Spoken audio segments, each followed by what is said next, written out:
Welcome to the Wayne Public Library's virtual author chat. My guest today is Annette Miller. Annette grew up in Baltimore and married an Air Force man, which provided her the opportunity to see Germany and most of the United States. Always a fan of superhero stories, science fiction, fantasy, and horror novels, Annette didn't discover romance novels until her oldest son was 2.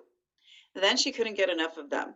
Soon her imagination took over and she combined her love of superheroes with her love of romance in her writing. Because she loves the woods, she tries to work in a little magic or offer a new take on classic fairy tales in her stories. Welcome, Annette. Please tell us a little more about yourself and your new novel, A Spirited Romance. Well, the bio just about says it all. I did grow up in Baltimore. I live in the Mid-South now, and my worlds have expanded. My superhero stories usually take place in New York City or in New Jersey because we lived in New Jersey for 16 years, and South Jersey is just amazing. It's beautiful, and people don't realize how beautiful South Jersey actually is. And then I created for my novellas and my sweet paranormal romances, I created a little town called Garland Falls, Minnesota, which I describe as Mayberry with magic. And is that where A Spirited Romance is set? Yes, it's set in Garland Falls, Minnesota, because it just seems like a perfect state to set a Halloween story. And they have a lot of woods up there, and I love the woods, especially in fall, because I love the colors and I love the smell. So that's why I put Spirited Romance. My hero is a groundskeeper at the little bed and breakfast that I created called Warner's Bed and Breakfast, run by a little lady named Dee Warner. And I haven't said what happened to her husband yet. That's probably going to be in a future book. But that's where I put Spirited Romance because it's just a fun place to put a story. Okay. And how many stories do you have that are set in this location? Let's see, I have Macaroons by Moonlight. That was the first one I put there. And then When the Hope Rose Blooms, which is actually the brother of the hero in A Spirited Romance. And then A Spirited Romance. And then I have a new book coming out called Mistletoe Magic. It releases on November 6th. That is also set in Garland Falls. Okay. And Minnesota. Have you lived in Minnesota? No, it's too Oh, cold up there for me. That's why I live in okay. the Mid-South. It's a lot warmer down here. Absolutely. Absolutely. Can you share something with us about A Spirited Romance that isn't in the blurb?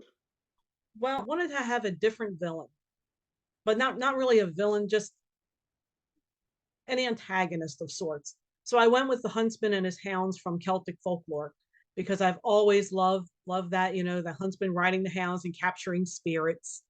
So that's why I decided to have the huntsman be the main antagonist in A Spirited Romance because he's trying to capture more spirits to do his bidding. For this story or for any story in general, what do you think would make a good story? Like, what do you think are the components that make a good story? You have to have believable, engaging characters. You have to have a decent plot that keeps the reader intrigued because I have read a lot of books where I was done after the first few chapters because I did not like the characters. I couldn't connect with them. So I believe the character driven stories are actually the best, which is why I try and do that with my books. But you have to have a plot that keeps the readers intrigued and you have to have believable, engaging characters. Okay. And of all of the books that you've written, is there one that you would say you're most proud of? This was a really hard question. I love my fourth book, Angel in Shadow. Everything just sort of came together at the last minute before I sent it to my editor. I was having problems with the heroes, like there's something missing with this man, and I finally figured out what it was. He had no internal conflict. Well, that led to the external conflict with the heroine, which made it absolutely perfect. Everything just sort of fell into place with that book, and then I created his teammates, which are the three secondary characters, and I just fell in love with all three of these men. They're all getting their own books, by the way. That's down the line when I finish my series. But I'd have to say Angel and Shadow has got to be one of my all-time favorites. Okay. Um, and did that one come out a while ago? Is Yeah, it? that one came out, oh God, what? It came out the same day as the first Doctor Strange movie, which was like November 6th, a couple of years ago, which I thought was kind of cool. Okay. Um, and most of your works are paranormal romance, or all of your works are paranormal? All of them are paranormal. I love paranormal. So, what is it about paranormal romance? Why is it your favorite genre to write? There's so much you can do with it. There's so many tales and folklore, mythology, and fairy tales that you can pull inspiration from. I tried writing a historical once, and that's too much like homework. I don't like research. And with paranormal romance, I can create my own worlds. I can do my own thing. And I mean, my first book has a different take on Beauty and the Beast. It's My first book is Night Angel. My hero is human by day and a gargoyle at night, and he's trying to hide that other side of himself from the heroine. But it turns out she's like, yeah, okay, sure. With the things I've seen, it's not a problem. So I love the Beauty and the Beast fairy tale. So I did my own take on it, and I try and do my own take on different fairy tales and folklore. Okay. So, I mean, fairy tales and folklore have a variety of Oh yeah, species or creatures, or yeah. um, even not just your standard like vampires, witches, wares. Like it's got a lot. Oh So, is yes. there a specific species or that you prefer writing over another? I try to go with different things. Like the hero in my fourth book, Angel and Shadow, he's a male harpy. And I researched that in Greek mythology. There were male harpies. There were the sons of Boreas, and they fought the female harpies attacking Jason and the Argonauts so that the sailors could eat. And I just thought that was something really cool. Well, obviously, I had to give him his own magical abilities. So, but I try and find things that aren't more mainstream. I let the writers who do vampire books a lot better than me, I let them have their vampires. That's fine. I'm going to go the other way. The hero in my new book coming out in Mistletoe Magic, he's actually a male dryad. They're called Druce. He's a Druce, which I've never seen anybody write about them. So I decided to do that. My hero in A Spirited Romance and his brother in When the Hope Rose Blooms, they're green men. In When the Hope Rose Blooms, his brother works with life and he works with death. He's a spirit conduit and he crosses the spirits over on Halloween. So I try and find different things because, like I said, the people that write the vampires and the werewolves that write them better than me, I'm going to let them have that. I'm not going to step on their toes. I'm going to do my own thing. I mean, the hero in my second book, he's a cyborg Oh, because I love cyborgs. It's also one of my favorite tropes. The law enforcement agent framed by the shadow cartel and the law enforcement agency. Now he's on the run, and obviously he falls in love with the superheroine who has ties to that agency, but not the bad guys, just the good guys. My hero in my third book, he's a wizard, and he hangs out with a priest who is also a wizard. Never saw that before either. So that kind of works for me too. Like I try and do different things. I can't tell you about the hero in the fifth book because it would ruin the surprise. okay. So I Okay. can tell you the heroine in that book is from an antimatter dimension. That was an interesting book to write because I did a love scene with no physical contact because when he touches people, he sees how they die. That's only a small part of his abilities in the fifth book. So I can't tell you about the rest of it because I don't want to wreck the surprise for people. Okay. Um, But and that leads to, what are you currently working on? I'm working on the sixth book in my Angel Haven series called Starlight Angel Bright, and they're both aliens on Earth. And it's another one of my favorite tropes. She's a cop, he's a criminal. She is her race works with energy and light, and his race steals life energy from other beings to survive. So I got a whole lot going on in this book, and if we ever stop fighting, it's going to come out. Okay. All Yeah, me right. and this book, we have not been getting along. I have been working on this thing for over a year, and it just does not want to flow. But hopefully, I'm going to have that out next year, along with another Garland Falls novel. I've got like three different ideas for Garland Falls, And with my series, I've only got one more book in the series. And then after that, all the secondary characters I've been coming up with have their own books. So I've actually plotted out up to 11 books. Oh my. So yeah, I just need time to sit down and write. that's that's the problem right now. And do you ever like hear from your readers and what kind of things do they say? I do hear from my readers occasionally, not as often as I'd like. I love talking to people. I used to work at Barnes and Noble, so I'm up there once a week, and I'll talk to people about. I start talking to them in the section that they're looking. I tell them, oh yeah, by the way, my books are over on the shelf, and then we start talking about paranormal romance. So I can actually talk to people in person, but I don't get any like feedback on social media. I do have a blog on Goodreads that I keep posting on, and I do accept questions from readers on Goodreads. But I don't get as many as I'd like. Probably if I was on there more, I would. But my favorite story is when I was working at Barnes and Noble, and a lady had gotten my first book, and she brought it in while I was standing at the register, and this thing looked like it had been through World War III. It was beat up, it was folded, it was mangled. And she said, "Can you sign this for me?" And it's like, okay. So I signed it. And she said, "I can't stop reading this book." And it's like, that makes my heart feel good. So that was, Wonderful. That's always good to hear. And yeah, I'd love to get more questions from readers. So I just got to go back to getting back on it, getting back on the posting and things like that, and have some more interaction. But I get more interaction with readers in person at the bookstore and at events. I do a lot of events. I've already got like 5 events lined up for next year, and I just finished my last one for this year over Labor Day weekend. So I've got a lot of events going on next year too. I'm always on my website and on Facebook, all my social media accounts, where I'm going to be, when I'm going to be. So, like, I just signed up for one next October in Pigeon Forge, Tennessee. It's it's called Extraordinary Love. It's all paranormal and monster romances.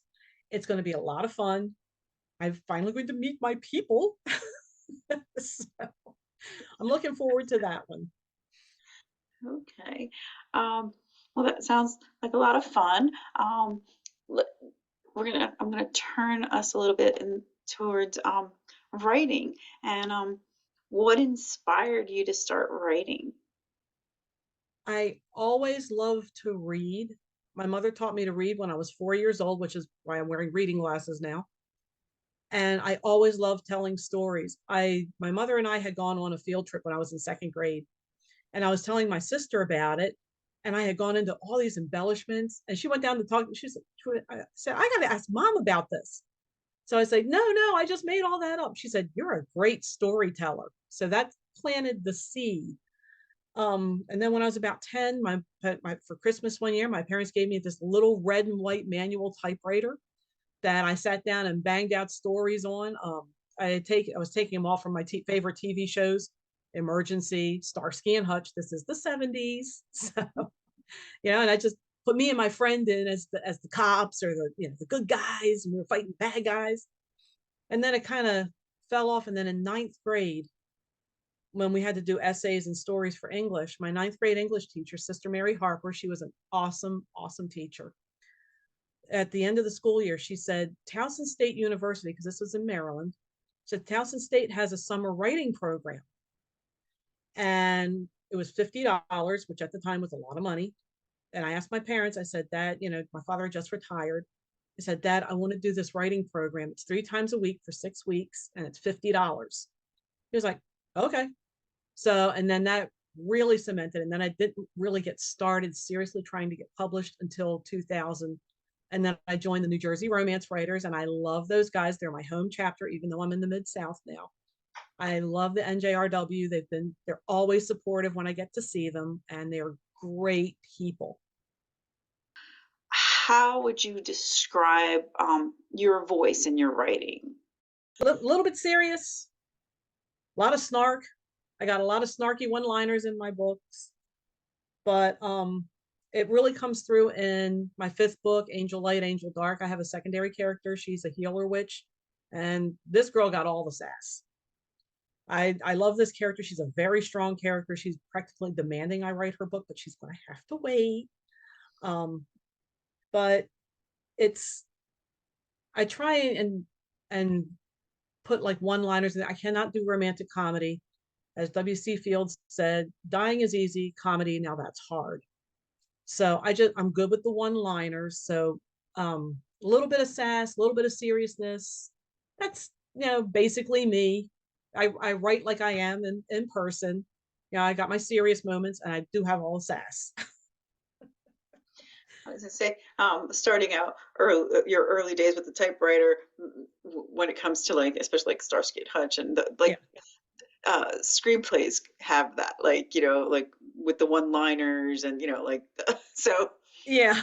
maybe you crafted that, you got the craft down at that point. Um, what do you think is the most difficult part of writing for you?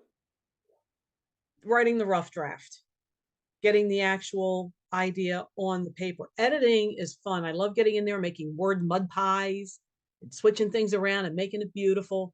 But getting that rough draft down, that is so hard for me. I have you have your plotters, you have your pantsers.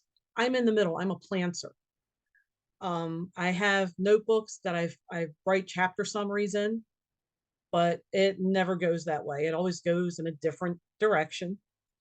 But yeah, for me, the hardest part is getting that rough draft down. I love editing. I love actually already having the words there that I can work with. But eh, rough drafts, hate them. But you got to have them to get the book done. Unfortunately, yes, it's the first step. Oh, yeah. um, you've mentioned many titles. How long on average does it take you to write a book? And do you have a writing routine? I try and write in the mornings, but that doesn't happen because, I have to pick up my son at 11:30 and it kind of gets into my writing time.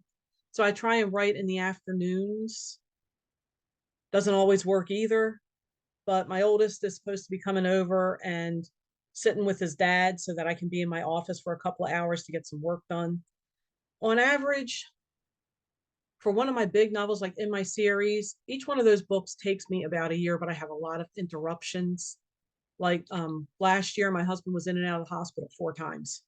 You can't think when you're worried about his health.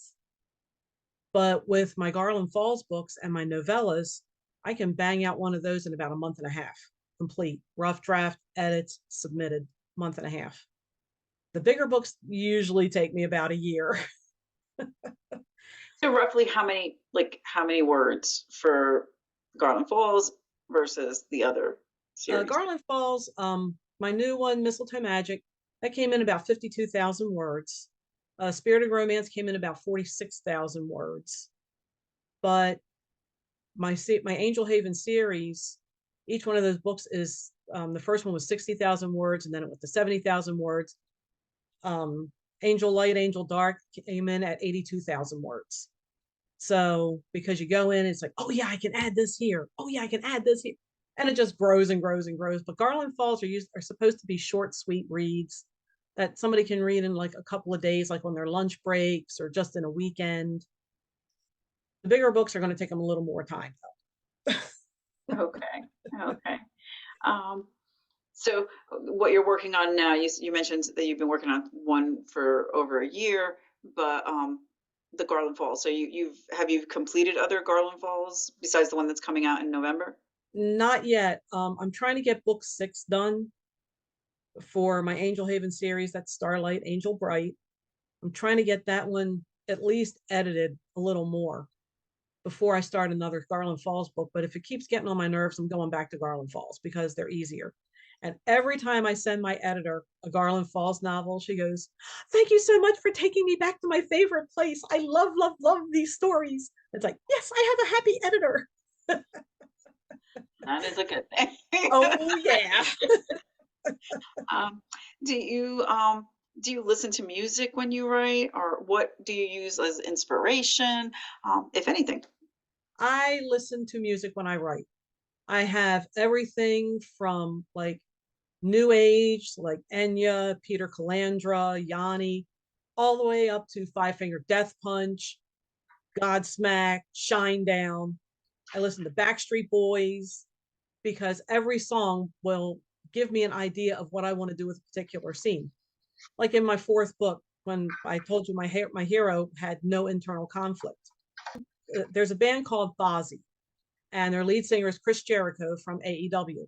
He was in WWE for like 20 something years or 30 something years. Now he's in AEW, and his band Fozzy had put out a CD called Judas. And I was sitting there just thinking, what is wrong with this hero? And I'm listening to the words in Judas, and it's like, that's it. He's the one who betrayed the hero of the second book and got him arrested. This is it. And that helped. There's a smooth jazz pianist, and his name is David Lanz, and he does a song called Cristofori's Dream. Cristofori invented the piano. And this the opening of the song sounds like a music box, which gave me a scene in my third book where the heroine's listening to this song in this music box. The hero comes out, and then they waltz to it, and it was a very very good emotional scene. That's one of my favorite scenes in one of my books. Um, so yes, music. I need music. If I have the TV on, I can't think because it's too invasive. But I can put in music, and the ideas will just come. So I cannot write in silence because sitting in silence drives me crazy. It reminds me of being in a classroom. Ew. So yeah, I got to have my music. Okay. You've mentioned your editor. Yes. So, what was your publishing journey? Well, I pitched at my very first New Jersey Romance Writers Conference, and I had the manuscript requested, and then it got rejected. And then I pitched again the next year, and it got requested, and then it got rejected. I got rejected a lot by agents and editors and all kinds of people until I was finally in tears one day. And when I came back again, I told my husband, I said, I don't know how to fix this. Well, I had just gotten my Christmas ornament from Grolier, which used to be Scholastic. I get the dated Disney ornaments every year. And in there was a flyer for this school called the Institute of Children's Literature. It's like, well, I'm going to try it because they promise that you won't get published. They promise you will have a manuscript ready for submission. And we looked into it. They have like an A rating with the Better Business Bureau. They're affiliated with the University of Connecticut. So I wrote out my little thing, and they don't accept everybody, but I got accepted. I told them about my father's funeral because it was hysterical. We were laughing our asses off. It was hysterical. It was a whole thing. And they accepted me, and it was $650, and they could let me make payments. So I made my payments, and I learned the craft, which was I could tell a good story, but I didn't have the good grammar. I didn't have the good techniques. I needed to learn the craft. So I went through when I was almost done their first course. They said, we'd like you to take our second course. I was like, okay. So I took their second course, and I learned even more. And then they said, well, we think you do really well in our adult course. That's the Long Ridge Writers Group. So I took that one. So in total, I took 5 courses with the Institute. And the last assignment that I had with Long Ridge was the first book I had published. So they really helped me out a lot. But that was what I needed. I could tell the story, but I couldn't tell it well. And after getting lots and lots of rejections, and then a friend of mine who has since passed away, she was a lovely person. She said, you need to submit to the Wild Rose Press. They are very willing to work with new authors. So I took my last assignment, Night Angel, and I submitted to Wild Rose Press. And the editor got back to me. She said, if you can make these 7 changes, we can offer you a contract. It's like, okay. So I made the changes. I got my first contract on November 13th, 2013. Oh, wow. 13 is not an unlucky number for this kid. Oh, no. So, Wild Rose Press, have you published everything with the Wild Rose Press, or? Yes. Except for one story. I was a member of Malice in Memphis, and I wrote a story for their Elmwood Stories to Die For. It's all mystery stories. set around the Elmwood Cemetery in South Haven, Mississippi. Obviously, my story's paranormal, but that's the only thing that I did not publish with Wild Rose.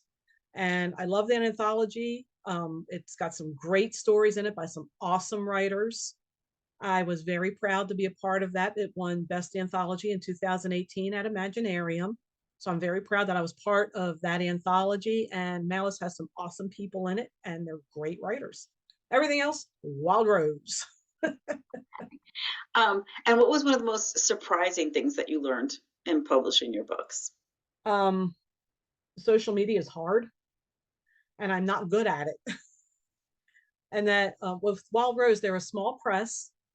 So I have to do 95% of my marketing.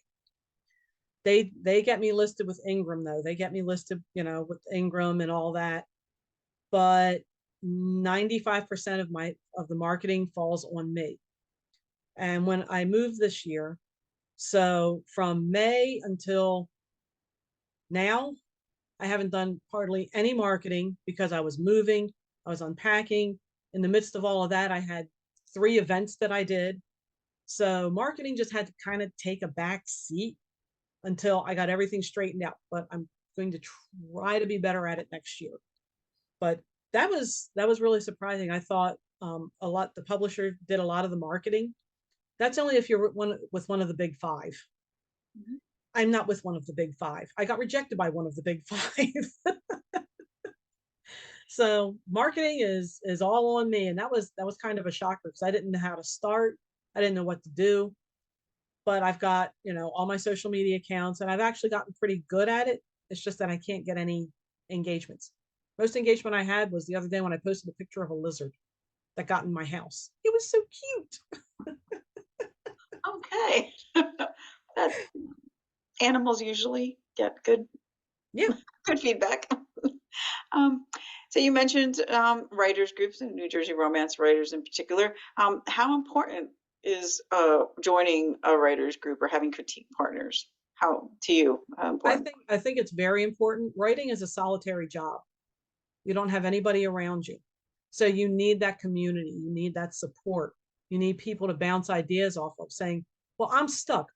This is what's going on. How can I get around this? You need that feedback. You need that community. It's very important, right? Writers have a very good community, but if you don't join a group, you're not going to have that support. And that's what you kind of sort of need to have, in my opinion. You need to have that community because we're locked in our offices all day by ourselves. You need to get out and talk to people in the same profession. You need to be able to share ideas and brainstorm and get feedback on what's going on with your book if something's not clear.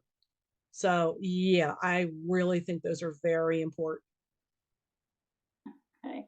And what advice would you give a new writer that's just starting out? Learn the craft and put your butt in the chair.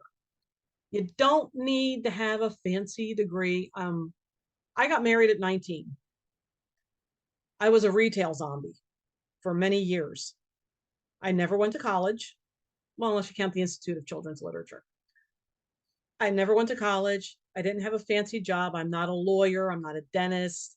I'm not a journalist. I didn't do any of that.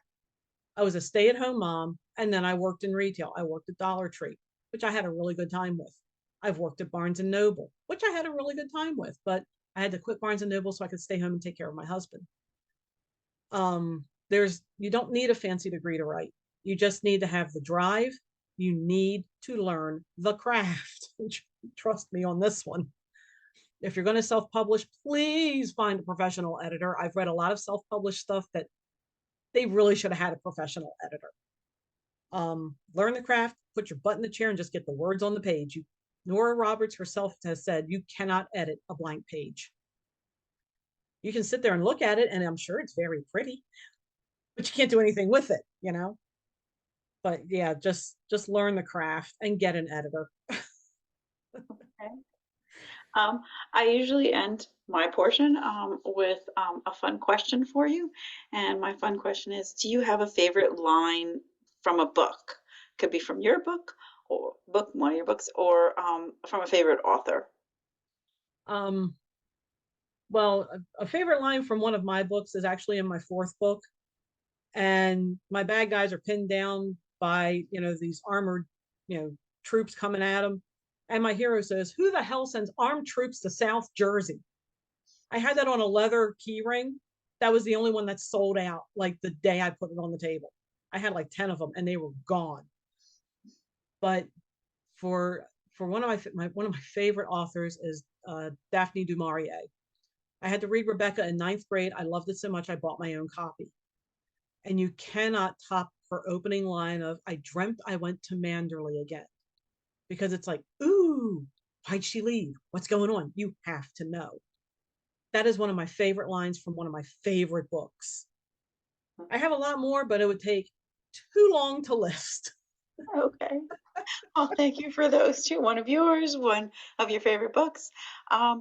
Say thank you so much, Annette, for joining us this morning. Um, Thank you for having me. it was great chatting with you. I've learned a tremendous amount about you, about your stories, and about your path of publication, your writing. I wish you all the best of luck, especially with your new release coming out in November. Mistletoe Magic comes out November 6th. Magic, a holiday romance with a paranormal twist. Again, thank you so much, Annette, and wish you all the best.